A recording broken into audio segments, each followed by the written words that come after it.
Hi guys, मेरा नाम है विकास खन्ना, असिस्टेंट कमांडेंट आईटीबीपी।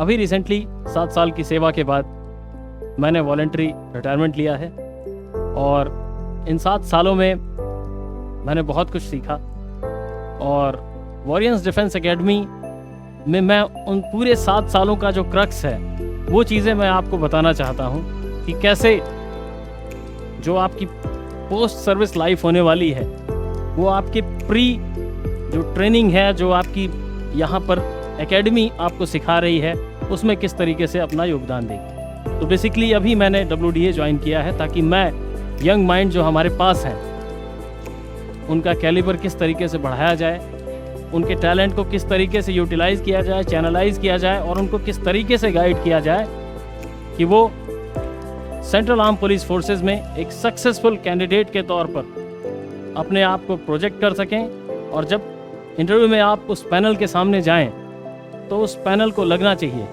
कि यही वो बंदा है जिसका मैं वेट कर रहा था। मैं चाहता हूं कि आप सभी अपनी तैयारी इस तरीके से रखें, इस तरीके से करें और बताई हुई चीज़ों को इस तरीके से अपने करियर में उन OLQs को डालें ताकि जब आप पैनल के सामने जाएं तो उस पैनल को लगना चाहिए कि बस he is the right choice. और तब शुरू होगा आपका ये एक्सपीरियंस जो मैं अभी आपके सामने शेयर करूंगा। तो बेसिकली मैं आपको अपनी जर्नी बताना चाहूँगा कि किस तरीके से हमने तैयारी की, किस तरीके से सिलेक्शन लेने के बाद हमने सर्विसेज में अपने आप को तमाम चीज़ों से रूबरू कराया, सर्विसेज ने हमको कितना कुछ सिखाया, वो सब कुछ जो हमने इन 7 सालों में पाया है थ्रू आउट हमारी लाइफ में आएगा। एक इंसान की कई तरीके की जिम्मेदारियां होती हैं, वैसे ही जिम्मेदारियां हमें खींच लाई कि हमने वॉलंटरी रिटायरमेंट लिया। पर रेस्ट अश्योर मैं पूरी कोशिश करूंगा कि जितना इन 7 सालों में मैंने सीखा है वो सब कुछ मैं आप लोगों को डिलीवर कर सकूं। तो चलिए मैं बताता हूं आपको मेरा सफ़र शुरू हुआ 2013 से। मैं सिविल सर्विसेज की तैयारी करने वाला बंदा था और 2013-14 में मैंने UPSC UPPCS का मेंस और इंटरव्यू दिया। लेकिन आपकी डेस्टिनी आपको वहाँ ले जाती है जहाँ आपको होना चाहिए। तो व्हाट आई इंस्पायर्ड, मेरे फादर पुलिस सर्विसेज में हैं तो मुझे हमेशा बचपन से ही जो क्रेज़ यूनिफॉर्म का था वो मेरे अंदर था और वही मुझे खींच लाया UPSC की CAPF के एग्ज़ामिनेशन के लिए। मैंने वो एग्ज़ामिनेशन दी, 2013 बैच मेरा सिलेक्शन हुआ और मेरी दूसरी चॉइस ITBP थी, मेरी दूसरी चॉइस ITBP में थी। तो गाइज बेसिकली मैं 3 बातें आपको क्लियर करना चाहूँगा। नंबर 1, UPSC CAPF UPSC एक अपेक्स बॉडी है इंडिया में जो एग्ज़ाम कंडक्ट कराती है। CAPF एग्ज़ामिनेशन एक ऐसा एग्ज़ाम है जो 5 फोर्सेस के लिए आपका टेस्ट लेता है और 5 सेंट्रल आर्म पुलिस फोर्सेस में आपकी ऑफिसर लेवल की एंट्री इंश्योर करता है। तीसरी, एक नॉमिनल फिजिकल टेस्ट इसमें होता है, तो उसके लिए आपको आपकी मेंटल एबिलिटी, आपकी फिजिकल एबिलिटी और आपका एक पूरा जो होलिस्टिक अप्रोच है, आपको अपनी ऑल राउंड डेवलपमेंट पर फोकस करना होता है। तो बेसिकली ये 3 चीज़ें अगर आपके ध्यान में रहेंगी तो ये एग्ज़ामिनेशन आपके लिए एक बहुत अच्छा जरिया हो सकता है एक कमीशन, एक ऑफिसर के तौर पर सेंट्रल सर्विसेज में क्लास 1 अफसर के तौर पर आपकी एंट्री के लिए। और गाइज आपको सबसे अच्छी बात जो मैं बताना चाहूँगा, जो सैलरी स्ट्रक्चर है वो एक न्यूली इंडक्टेड IPS का और न्यूली इंडक्टेड CAPF के थ्रू जो ऑफिसर गया है असिस्टेंट कमांडेंट, उसका सेम है। तो that being a very fine motivation point. So मेरा सफ़र 2013 शुरू हुआ। 2015 में हमारी ज्वाइनिंग का अपॉइंटमेंट लेटर आया और द प्लेस वॉज मसूरी। वो मसूरी जिसके सपने 10th के बाद से ही हम लोगों ने देखने शुरू कर दिए थे और जो ट्रेनिंग का पीरियड रहा वो करीब 1 साल। तो इन 1 सालों में मसूरी ने हमें कोयले से तराश कर हीरा बना दिया। जब हम गए थे तो we were like bloody civilians. तो सिविलियन अप्रोच से हमें एक फौजी ढांचे में एक पुलिसिया लाइफस्टाइल, एक बेहतर ऑफिसरली स्किल्स, ये सारी चीज़ें मसूरी ने हमें सिखाई उन 12 महीनों के समय में। और हमें एक रूकी से एक बहुत ही refined class 1 group A gazetted officer के तौर पर हमारी पिपिंग सेरेमनी हुई। और सबसे बेहतर बात, आपके नियर एंड डियर वंस, किसी की वाइफ, किसी के हस्बैंड, मेरे पेरेंट्स, मेरे मम्मी और पापा ने मेरी रैंक लगाई। सो ये एक ऐसा प्राइड मोमेंट होता है जिसकी आप बचपन से इच्छा रखते हैं कि आपको जब फोर्स में इंडक्शन हो तो आपका स्टार जो है आपके पेरेंट्स लगाएं, या आपका नियर एंड डियर जो कोई भी है जिसको भी आप चाहते हैं। तो मेरी ज़िंदगी का एक बेहतरीन पल जब मेरे पेरेंट्स ने मुझे वो रैंक लगाई। और इन 7 सालों में, मेरी सेवा लगभग 7 वर्ष रही, इन 7 सालों में मैंने फोर्सेस में रहकर जो कुछ सीखा, आई एम डैम श्योर कि मैं वो एक्सपीरियंस थ्रू आउट कहीं नहीं। ये एक ऐसा एक्सपीरियंस होता है जो आपको पूरी तरीके से अंदर से ट्रांसफॉर्म कर देता है। आपकी पर्सनैलिटी चाहे जैसी भी रही हो सकता है स्कूल में आपको लोगों ने बुली किया हो सकता है आप स्कूल में अपने आप को बड़ा इन्फीरियरिटी कॉम्प्लेक्स से ग्रस्त पाते रहे हों, लेकिन जब आप एक फौजी ट्रेनिंग से होकर गुजरते हैं तो there is nothing that you can not do. आप इस देश की सबसे टफेस्ट ट्रेनिंग इंस्टीट्यूट से निकल कर आते हैं। ITBP is the elitist force जिसका मैंने एक्सपोजर लिया इन 7 सालों में। और मैं आपको बता दूं, मेरी सर्विसेज का एक्सपोजर हर तरीके का रहा है। मेरे 6 महीने का टेन्योर 21 महार रेजिमेंट में रहा, जिसमें मैंने काउंटर इंसर्जेंसी, काउंटर टेररिज्म में 6 महीने तक काम किया। मैंने इंडियन एयरफोर्स की ट्रेनिंग ले रखी है, एक पर्टिकुलर डोमेन था उसकी ट्रेनिंग। और हमने hand to hand para SF के साथ, पैरा एयरबॉर्न के साथ और आर्मी यूनिट्स के साथ काम किया हुआ है। गलवान इंसिडेंट, डोकलाम इंसिडेंट, हर इंसिडेंट में हम फ्रंट पर आर्मी के साथ कंधे से कंधा मिलाते हुए सर्व करते रहे। और जो प्रीमियरस्ट एजेंसीज हैं उनमें ITBP का डेपुटेशन जाता है।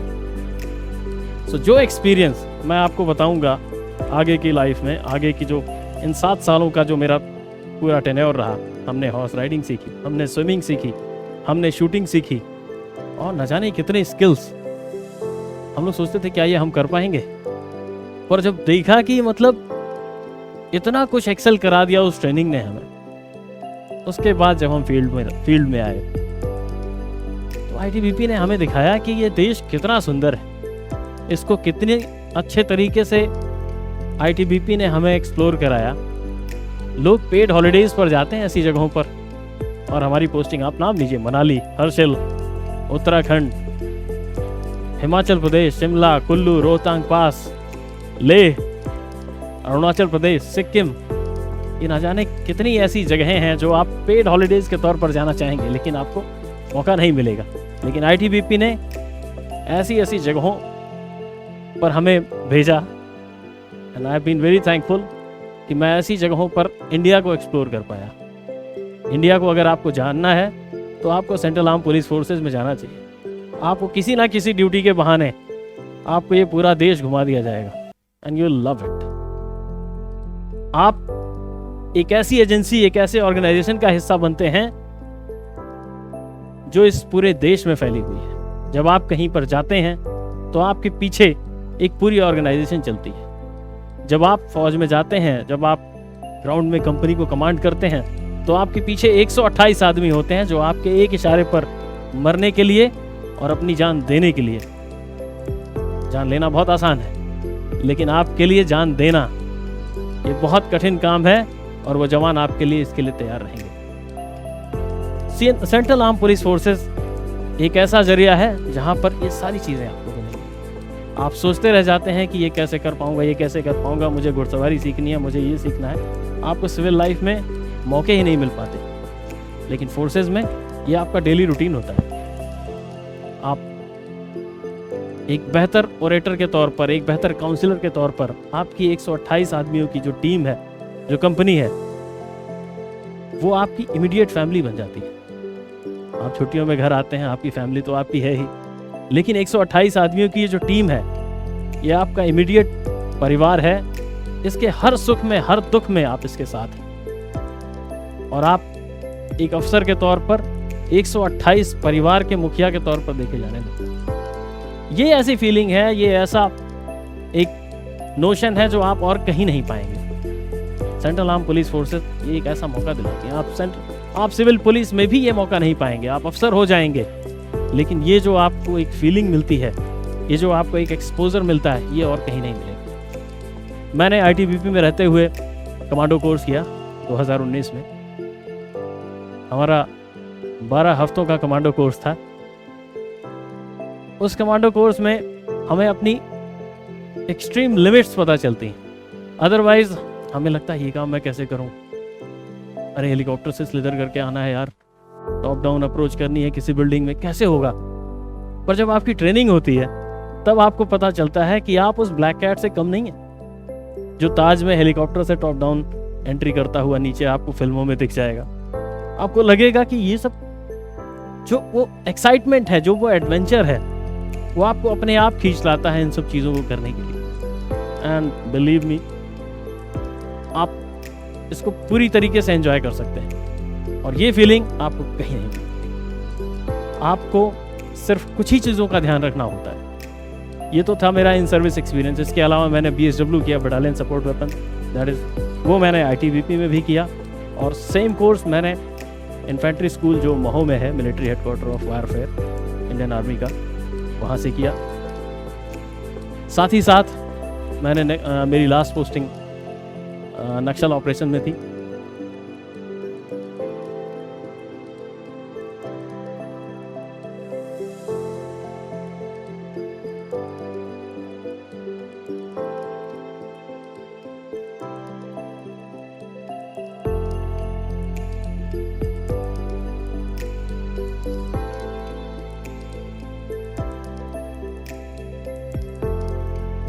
तो मैंने मोर और लेस जितनी भी तरीके की ड्यूटीज़ इस समय सेंट्रल आर्म पुलिस फोर्सेस कर रही हैं, उनमें इस देश को रिप्रेजेंट किया है। और मुझे फ़ख्र है कि मैं इस देश की एक ऐसी फोर्स का हिस्सा रहा जो अपना सब कुछ इस देश के लिए न्यौछावर कर सकती है, जिसका मोटो ही है शौर्य, दृढ़ता और कर्मनिष्ठा। हम कर्मनिष्ठ हैं, इसीलिए हम चाहते हैं कि हम इस देश की, इस मदरलैंड की हर तरीके से तन मन धन से सेवा कर सकें। ये आपका मोटो है जो आपको सर्विसेज में मिलता है। इस सर्विसेज के लिए हमारी स्ट्रेटजी क्या रही, ये मैं आपको अभी बताऊंगा, और आने वाले समय में आपको समय समय पर आपके स्पेशलाइजेशन के तौर पर, एक as a whole career guide के तौर पर, आपके कन्फ्यूजन्स के लिए इस तरीके की चीज़ें मैं आपको आपसे रूबरू होता रहूँगा। तो ये तो हुआ सर्विसेज का एक्सपीरियंस। अभी मैं आपको बताना चाहूँगा कि आप में से कुछ मेरे दोस्त होंगे जो इंडियन आर्मी में जाना चाहते होंगे, NDA में जाना चाहते होंगे, एयरफोर्स में जाना चाहते होंगे, कुछ सेंट्रल आर्म पुलिस फोर्सेज में जाना चाहते होंगे। तो दोस्तों, एक चीज़ जो सबसे ज़्यादा ज़रूरी है वो आपकी पर्सनैलिटी, कि आप एज अ होल आप में क्या पैकेज फोर्सेज को मिलने वाला है। तो आपकी पर्सनैलिटी में कुछ चीज़ें होनी चाहिए और कुछ ऐसी चीज़ें हैं जो नहीं होनी चाहिए। तो आई विल बी देयर। जो भी मेरा एक्सपीरियंस है मैं आपको बताऊंगा, और मैं पूरी कोशिश करूंगा कि आपको उन OLQs के बारे में ज़रूर बताऊं। ये OLQs ऐसे होते हैं जो आपके पर्सनैलिटी में एक दिन में नहीं आ सकते, लेकिन जैसे जैसे आप इनको अपनी प्रैक्टिस में डालते रहेंगे, इनको डेली लाते रहेंगे, ये कॉग्निटिव के साथ साथ इमोशंस हैं, बेसिकली इमोटिव लर्निंग से आएंगे आपके। तो आप जैसे इनको प्रैक्टिस में रखेंगे, ये चीज़ें आपके बिहेवियर में आती रहेंगी, और साथ ही साथ जब भी आप कहीं अपने आप को प्रेजेंट करेंगे तो ये आपकी पर्सनैलिटी में रिफ्लेक्ट करेंगे। So these things will be very helpful in any examination, in any personality test. और बेसिकली बात रही सेंट्रल आर्म पुलिस फोर्सेस की, तो मेरा एक्सपीरियंस 2013 क्योंकि मैंने क्लियर किया था, उसके बाद भी कई बच्चे हैं जिन्होंने बाद में मुझसे इंटरव्यू के लिए गाइडेंस लिया। तो उसमें मैं आपकी कई तरीके से इस तरीके से मदद कर सकता हूं कि जो एग्ज़ाम का पैटर्न है आपको उसको समझना होता है। 2 पेपर्स होते हैं, तो बेसिकली जो सेकंड पेपर है लोग ये सोचते हैं कि ये तो नॉर्मल है, पर आपको वहीं फोकस करने है। वही एक ऐसा पेपर है जो आपकी फोर्स डिसाइड करता है। आप में से ज़्यादातर सेंट्रल आर्म पुलिस फोर्सेज में भी CISF को चाहेंगे और चाहिए भी। तो बेसिकली आपको पेपर 2 पर बहुत फोकस करना होता है। उसमें मैं आपकी हेल्प करूंगा कि ऐसे किस तरीके से लिखना है, प्रेसी राइटिंग पर किस तरीके से फोकस करना है, और बेसिक जो एक चीज़ें हैं, बेसिक पैटर्न, एक सेट पैटर्न आपको फॉलो करना है, किस तरीके से तैयारी करनी है, किस तरीके से किन चीज़ों को आपको रिजेक्ट करना है। बेसिकली तैयारी में दो तरीके की चीज़ें आप पाएंगे। एक आपका पॉजिटिव फेज है, दूसरा आपका नेगेटिव फेज है। तो नेगेटिव फेज को आप जितना जल्दी अपनी पर्सनैलिटी से उसको इरेडिकेट करेंगे, आप उतनी ही जल्दी सफलता की तरफ बढ़ते जाएंगे। तो मेरा फोकस रहेगा कि जो पॉजिटिविटी आप में है उसको इन्हेंस किया जाए, उसको इस तरीके से गाइड किया जाए कि आप एक सक्सेसफुल कैंडिडेट के तौर पर प्रेजेंट करें अपने आप। दूसरा, जो भी एसेज, प्रेसी राइटिंग, इस तरीके की चीज़ें हैं, उसमें मैं आपको समय समय पर गाइड करता रहूँगा। मैं आपके साथ तब तक हूँ जब तक आप सेलेक्ट नहीं हो जाते, और मेरी पूरी कोशिश रहेगी कि मैं आपको अपनी पूरी 7 साल की सेवा का निचोड़ आपको आपकी तैयारी के दौरान डिलीवर कर सकूं, आपको बता सकूं। आप में से ज़्यादातर सेंट्रल आर्म पुलिस फोर्सेस में या इस तरीके की सेवाओं में अफसर के तौर पर ही जाना चाहेंगे ना। ऑलवेज रिकमेंड यू कि आप एक अफसर के तौर पर ही फोर्सेस ज्वाइन करें, तभी आप इस देश की प्रॉपर तरीके से सेवा कर पाएंगे।